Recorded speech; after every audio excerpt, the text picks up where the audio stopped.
When I think of thru hiking, I picture days spent backpacking through forests, campsites nestled into beautiful landscapes, and minimal contact with civilization. Professional thru hiker and outdoor writer Liz Thomas's vision of thru hiking is quite different. Liz has embraced hiking in cities, stitching together multi-day routes that venture through different neighborhoods and terrain. For Liz, urban hiking offers a unique opportunity to take advantage of the city's streets and parks right outside her door. The first time I urban hiked, it sort of was like this existential question of like, what is hiking? What does it mean to be a hiker? What does it mean to be a thru hiker? And I think my takeaway of it is that a hike is something that's physically and mentally challenging that involves some level of walking. So that's what makes an urban hike different than walking your dog the same route that you do every single day. It's pushing yourself to do something very new. Liz Thomas is one of the most accomplished hikers in the U.S. She's completed the Triple Crown, which means she's hiked the Appalachian Trail, the Pacific Crest Trail, and the Continental Divide Trail. She even set a self-supported, fastest known time on the Appalachian Trail in 2011. Liz has a ton of experience in remote parts of the wilderness, but for the past 10 years, she's been creating and hiking long-distance routes in 15 cities around the U.S. I'm Shelby Stanger, and this is Wild Ideas Worth Living, an REI Co-op Studios production presented by Capital One and the REI Co-op MasterCard. Liz Thomas, welcome to Wild Ideas Worth Living. We're excited to chat with you today. Thanks so much for having me on, Shelby. So Liz, how did you first get into hiking and what about it lured you in? I didn't grow up in a really outdoorsy family, but I had a first grade teacher who was really interested in getting kids outdoors. And I just loved being in this little nature reserve by my house where she took us. And I begged my parents, who were not hikers or outdoorsy people at all, being like, hey, can we go hiking? And they're like, oh, okay, it's free, I guess. And I kind of kept that love alive. My parents were not like the type of people to take camping or be able to really afford expensive outdoor equipment. But by the time I got to college, I was like, I know this is what I want to do. Amazing. So where did you go to college and how did you get deeper into hiking then? I went to college at Claremont McKenna College, which is very close to where I live now. And I joined the outdoor club. So I learned a lot of my outdoor skills from professors who were like in their 60s being like, hey, there's a student who wants to go outdoors and learn stuff. Yeah. Through the Outdoors Club, Liz fell in love with the sense of adventure she felt on the trail. She was good at going with the flow and looking at the bright side. After graduating from college, Liz decided to take on some multi-month thru hikes, starting with the Appalachian Trail or the AT in 2008. The next year, she hiked the Pacific Crest Trail, and the year after that, she completed the Continental Divide Trail. Okay, so do you remember the first trail, the Appalachian Trail, pretty well? Oh, yeah. Is there any highlights or like extreme situations that you remember that stand out? Yeah. So when I was in the Smoky Mountain National Park, I hammocked on the AT. Actually, both times I've hiked the AT, I've hammocked. And tell me what that means real quick. It's like a hammock in your backyard. You string yourself up between two trees and sleep in a hammock with a tarp over the top to keep the rain out. Well, okay, theoretically, the tarp keeps the rain out. My most memorable day on the AT is when I woke up in the middle of the night at 2 a.m. being like, why am I so cold? Take out my headlamp and realize my hammock has turned into this swinging bathtub. And all this water is soaking in with me in the hammock. And I just remember thinking, if I have one more night like this, I'm quitting. And then when I woke up in the morning, it stopped raining and the sky was this really vibrant blue and the flowers on the trees had all popped out and the grass was so green. And being in the Smokies, I just felt this sort of like power, this energy off the trail itself. Like everyone who had walked the AT before me and everyone who would walk it after me was going on the same path. And the people who had lived there before, it was just this sort of magical connection to the land. And that's what kept me going. I love that. And so how soon after did you decide to do the next trail? So when I finished the AT, I felt really, really gross. My knees hurt. A month afterwards, I was still having trouble going up the stairs to my apartment. And I ended up getting tested for Lyme disease, and I had Lyme disease. So I kind of had to heal from that, and luckily everything worked out with the meds. But it was like probably a few months before I'm like, all right, how do I make this PCT thing happen? Okay, and then how was the PCT? PCT was awesome and hard in its own sorts of way. Like having hiked so much in Southern California, I was like, I got this. And then, the Sierra, when PCT hikers go through it, there's a lot more snow than when I had spent time in the Sierra, which is a little bit more walkable. But it was great. I met so many cool people. Yeah, it's a great trail. Amazing. So during this time, did you have other jobs? Yeah, I was in grad school for the first part, and the way that I was able to fund hiking the PCT was that I got a grant to do research on the PCT. Genius. It was pretty genius. What sort of research were you doing? I was looking at the role of through hikers on gateway communities along the trail because I realized how important the towns are to the hiker experience and potentially how hikers could benefit a lot of rural communities. And also how that relationship can go sour if hikers are not behaving themselves. It's so fascinating that you studied something and then got a grant for it and actually made it your life's work and you figured out a way to get paid to be an adventurer. Thank you. I think, when really knowing that it was something that I loved and wanted to make happen, I kind of felt like I was throwing against the wall and being like, is anyone going to fund this? And ended up working out. By the time Liz was 25, she'd completed the Triple Crown. In between hikes, she was also working on a master's degree in environmental science. She figured that after she finished these through hikes, she'd have to grow up and get an office job. But the trails kept calling her back. She decided to return to the Appalachian Trail and go after a fastest known time, or FKT. And I was like, wait, what if I were just to hike one more trail? Like, I've learned so much on the CDT. I bet if I went to hike the AT, I could do it as fast as I want. And, maybe it would be an FKT, I don't know, but at least I could build it into the sort of hike that I dream of. Then you did it. In 2011, you broke the record for the fastest known time of the Appalachian Trail at the time. Is that correct? Yeah, fastest woman self-supported. Amazing. And what was that like? Like, how did that make you feel? I feel like I'd spent so much of my life being kind of mid. Like, people were like, like, she's okay, whatever. And, like, it was the first time when I'm like, oh, maybe I'm actually, like, good at something. What did you just say? Did you say I've spent so much of my life feeling mid? Is that the word you used? I don't even think I've heard that word. I live near a college campus, so it's kind of like a Gen Z word, but yeah. Can you say that again? I felt so much of my life feeling mid. I love that. Just like, like not feeling like a super athlete. Like when I was in elementary school, I was the slowest kid to run the mile in my class. And as an outdoor athlete, I feel like, like people don't really think of it as like being a serious athlete because you're not training in the same sorts of ways. You don't have a team. So to be able to go out there and be like, oh, okay, like this is an FKT, this is what this means, was sort of like a huge mental shift for me. Yeah, I bet. I also love this story because my niece tells me she's slow and she's the slowest in her elementary, middle school. And I was like, I don't think you're going to be slow forever, Like, that is really heartwarming. And I appreciate you sharing that you were the slowest kid in elementary school. So how did you prepare differently for your FKT versus some of your other hikes? Like, what was your strategy? Yeah, I mean, my strategy was getting up a lot earlier and hiking a lot later. And I think just sort of like being prepared to be on the move more. So, in some ways, as far as staying warm, there's a little bit less of a margin because there's no hanging out in camp, like needing a big down puffy jacket. I hammocked on that trail. But I kind of went into it knowing I'm going to have to rely on my hammock a lot more because I'm just going to hike until I physically can't every day and find a tree, string it up and fall asleep. What if there wasn't a tree? Then I keep hiking until there's a tree.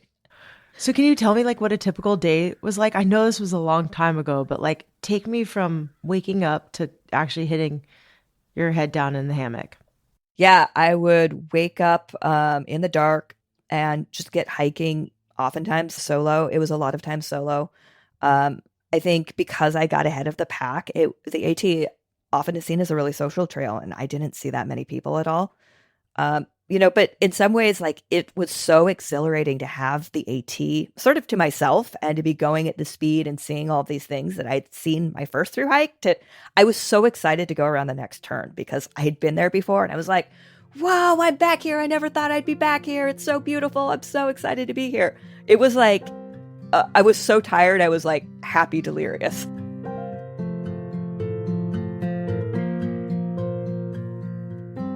After 80 days, 13 hours, and 11 minutes, Liz broke the Appalachian Trail self-supported FKT. That means she did the entire trail on her own. No van followed her along for a comfy spot to sleep, and no friends cooked her dinner along the way. Once she finished the FKT, Liz settled down a bit, at least by her standards. She worked for various trail organizations and outdoor nonprofits, but she still hiked whenever she could. Then in 2013, Liz decided to take on a completely different type of thru hiking.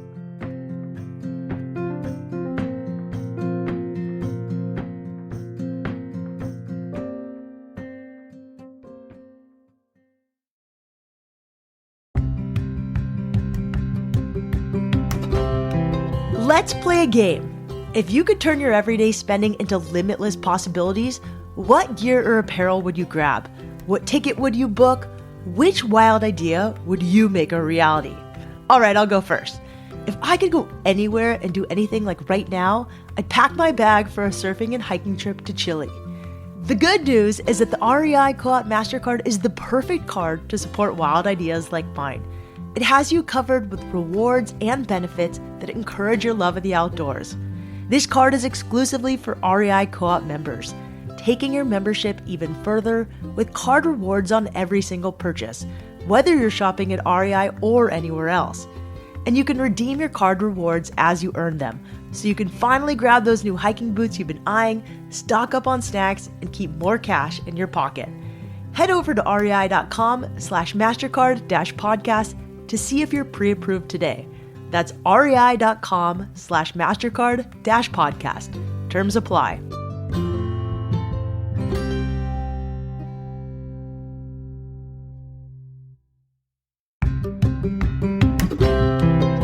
Hey, Wild Ideas adventurers! If you're looking to elevate your trail running game, you need to check out Teva's Avon Trail family at REI. Whether you prefer the airiness of a sandal or the support of a shoe, Avon Trail has you covered. The Avon Trail sandal combines the freedom of a sandal with the comfort and technical benefits of a trail running shoe. With its secure W strapping system made from 100% recycled materials, tiered lugs for confidence on technical terrain, and cushion hypercomf midsole technology, you'll feel like you're running on air. For those who prefer a more traditional trail running shoe, the Avon Trail shoe offers a laceless design for easy on and off, along with the same great features as the sandal. It's perfect for tackling off-road adventures with confidence. Johnny and I have been taking our Tevas on adventures for decades, and I personally can't wait to try the Avon Trail sandals on my local hikes and trail runs in San Diego this summer. They're the perfect blend of comfort, support, and breathability. Head into your local REI or to rei.com to check out Teva's Avon Trail shoes today.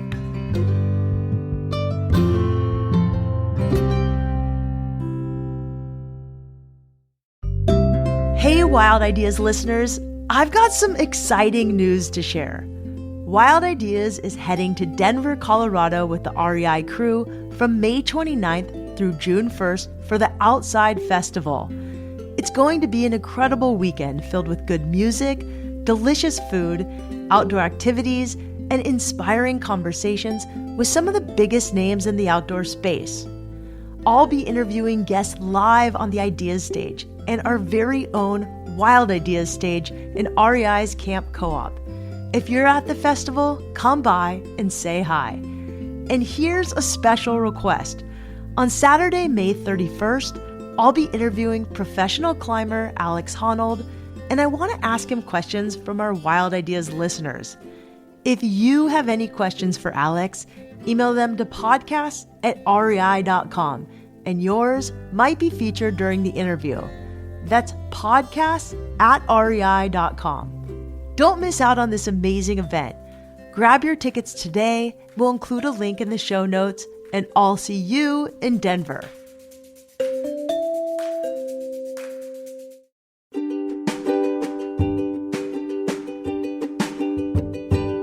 Liz Thomas is an incredibly accomplished hiker and outdoor writer. In her early years as an adventurer, Liz completed the Triple Crown, and in 2011, she set a fastest known time on the Appalachian Trail. 2 years after her FKT, Liz set out on her very first urban hike. She liked the idea of exploring dense urban sprawl, commercial corridors, park trails, and residential neighborhoods.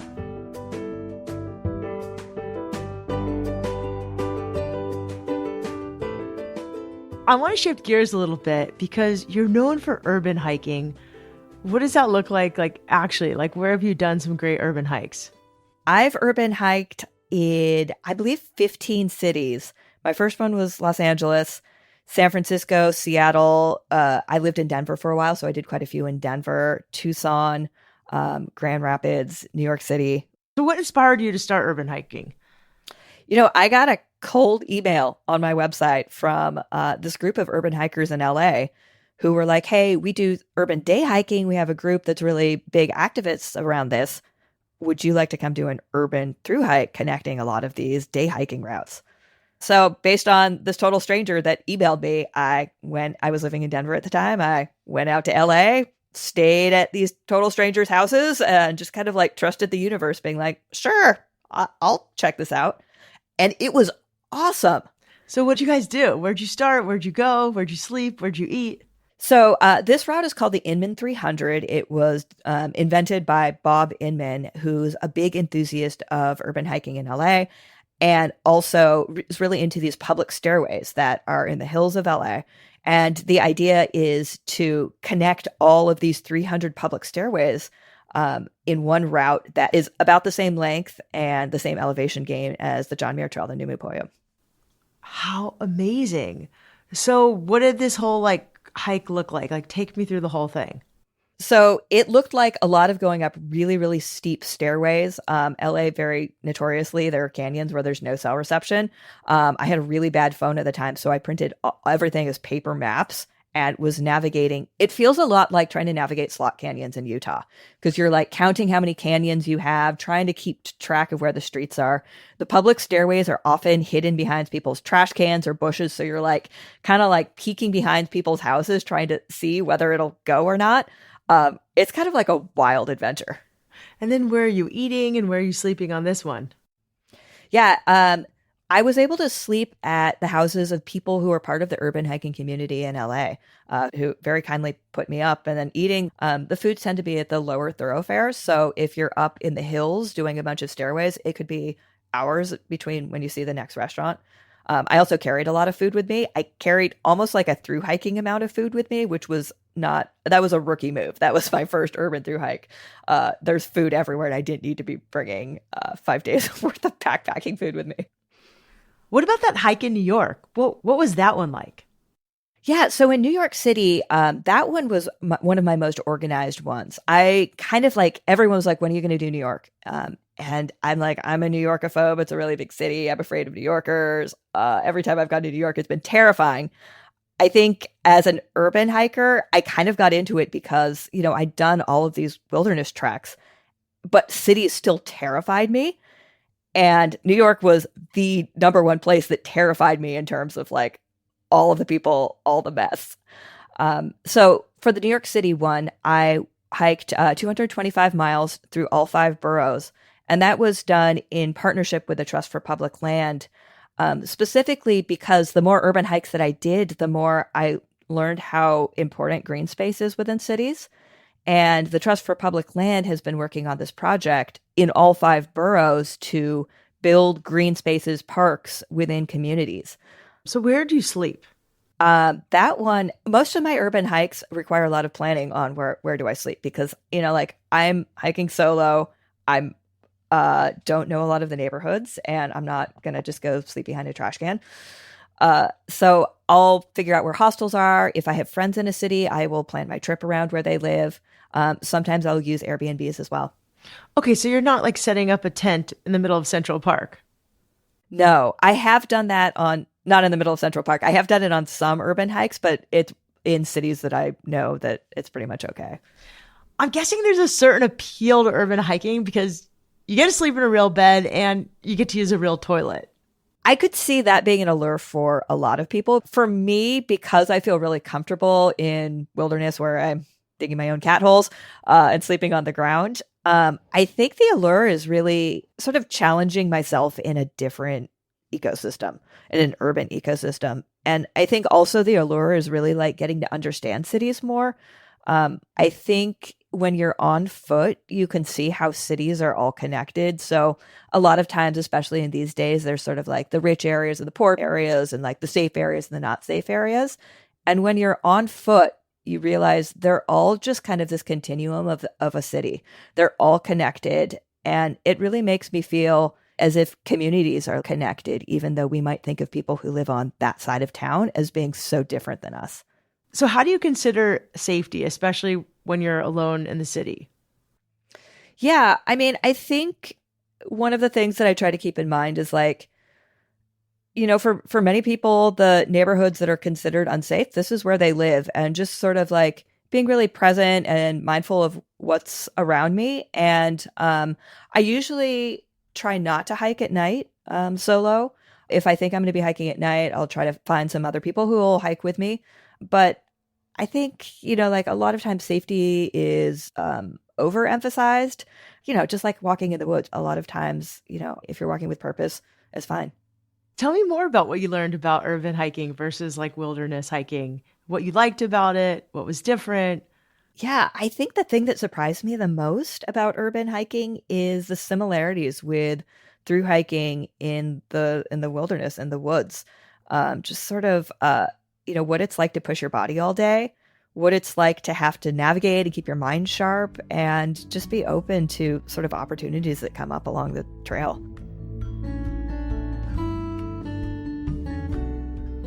While the sounds and smells of a city are completely different from being out in the woods, a lot of things we all love about hiking are still present. You get to push yourself physically, awaken your sense of adventure, and use the rhythmic movement as a time for reflection. There are some additional pros of hiking in a city that give it a leg up on the wilderness. Obviously, you have your creature comforts, warm bed, running water, real toilets, even air conditioning in some cases, but you also carry a lot less stuff on your back. I think the best way to think about an urban through hike is kind of like an in-to-in trip, where every night I'll be sleeping in a bed, I'll have access to a shower, I'll have access to food. And so my pack is pretty minimal. It's what I would use for day hiking each day. And, I'll bring an extra pair of clothes. I'll be prepared to do laundry there. So it's pretty minimal. So what gear do you take with you that you don't take with you on a wilderness hike? Or what gear do you usually leave behind that you would take on a wilderness hike? I sometimes will bring more in the toiletries department on an urban hike. I don't backpack with deodorant, but I will bring deodorant on an urban hike. For example, I've urban hiked sometimes when I'm like supposed to be working or need to be checking in on my laptop. I'll bring like a really lightweight laptop as well. Yeah, that's one of the things that an urban hike can afford is like, more chargers, more electronics, more smelling good. I like that. And you'll actually work on a trail, which is really cool. You'll do remote working. Yeah. And, each day is kind of like its own micro adventure because when I set out from whatever my friend's house or the Airbnb, I don't know what I'm going to see. I don't know if I'm going to get lost. I don't know what the day is going to look like. It's truly an adventure. So like what exactly are you bringing as far as backpack and clothes? Yeah, I bring a change of clothes. Backpacking clothes, you can be a little bit more stylish when you're on an urban hike than you might be in the backcountry. Extra socks. I'll bring toiletries so I can take a shower every night. And then what do you have for food and water? I usually bring, I've got like 1 or 2 liters capacity as far as my water bottles go. And then for food, I usually just have like a few energy bars because I know I'm going to run into restaurants. I love that. Okay. And you have a map with you or your phone. Right. I'll bring an extra phone battery. Sometimes I have a map and, sunglasses, a hat, sunscreen, super important. How do you prepare for like a multi-day urban hike? Like let's say you're going to go for a week or so. Yeah. I think one of the most important things is having really good shoes.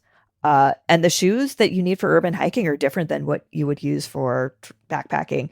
A cushioned sole really helps. Being on pavement for that long is like any road runner can tell you is it's like it hurts compared to being on trail. So I learned that the hard way on my first urban hike. And since then I have these sort of like ultra marathon road running, like designed for like bad water sort of Do you have like Hokas?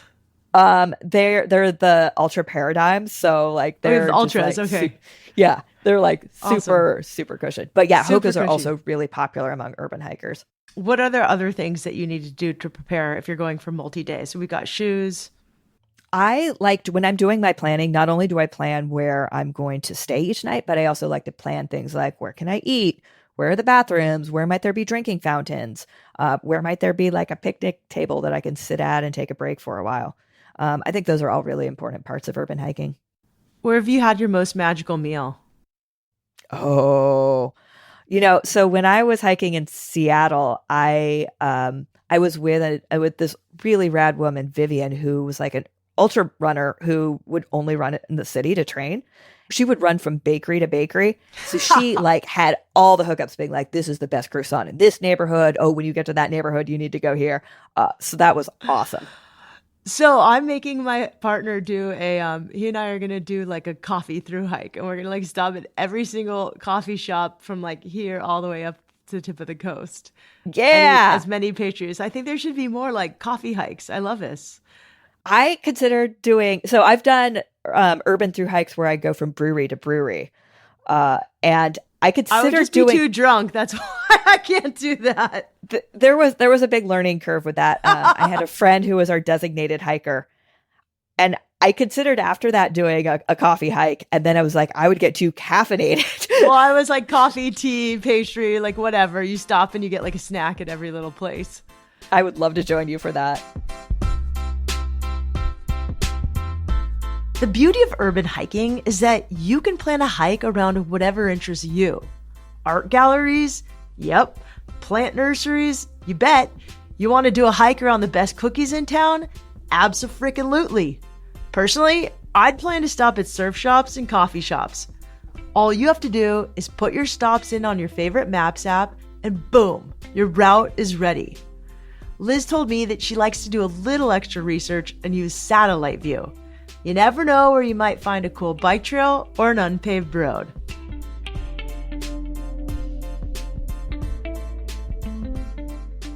I'm curious how urban hiking changed your relationship with cities, especially New York. Yeah, I think being on foot in a city, it kind of it brought all of those big skyscrapers and the busyness down to 3 miles per hour that I walk. It brought it down to a human level, and it made me think of the city not as a scary place, but as a place where I can build real human connections with people that I meet along the way. And just be open to sort of like, it slows everything down. I think, every time I'd been to New York, it'd been like in a taxi or on a train, all these people. And I realized, New York actually isn't that busy or overwhelming on foot. It's like even these places that are these like lots of people or whatever, it's like they're walking the same speed I am. They're really busy, but I'm also trying to get to my next location. It made a lot of the things that were really intimidating feel very human. I just think your take on hiking is really interesting. Like, you're doing these long hikes in big cities. Obviously, it's not just about getting out in nature for you. What makes you so excited about urban hiking? I think one of the things about urban hiking is that I really want to get people who are really into being outdoors in the wilderness, like people who have no problem driving 7 hours to get to a peak, to be like, wait, why are the places that I live right next to not walkable, not safe, not only for me to go out on an adventure, but also for people who don't have cars, can't drive cars, people who get around in wheelchairs. There's a whole community of people that relies on infrastructure, and the way that we as outdoor adventurers think about like adventure and being active is a thing you do over there, instead of being like adventure can be right here and being active can be right here. I think another aspect too about urban hiking is that there's a lot of people who don't go out and adventure. They probably aren't listeners to this podcast, but who don't feel comfortable in the outdoors. And I just want to offer urban hiking as a way to have a lot of those sorts of healing aspects of movement, of being in nature, without some of the constraints that are involved with getting out into wilderness areas.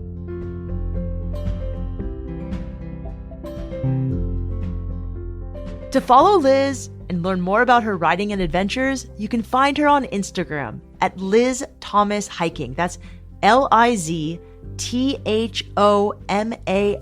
Hiking. Liz also started a website called Treeline Review in 2018, where she reviews gear and offers expert advice for getting outside. I highly recommend checking it out. It's a great resource. We'll link to it in our show notes. If you want to learn more about the LA stairs that Liz mentioned, there's an episode of Hello Nature, one of REI's other podcasts, all about them.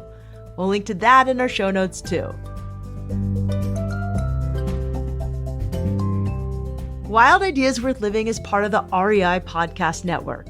It's hosted by me, Shelby Stanger, produced by Annie Fassler, Sylvia Thomas, and Sam Piers-Nitzberg of Puddle Creative. Our senior producers are Jenny Barber and Hannah Boyd. Our executive producers are Paolo Motola and Joe Crosby. As always, we love it when you follow the show, take time to rate it, and write a review wherever you listen. And remember, some of the best adventures happen when you follow your wildest ideas.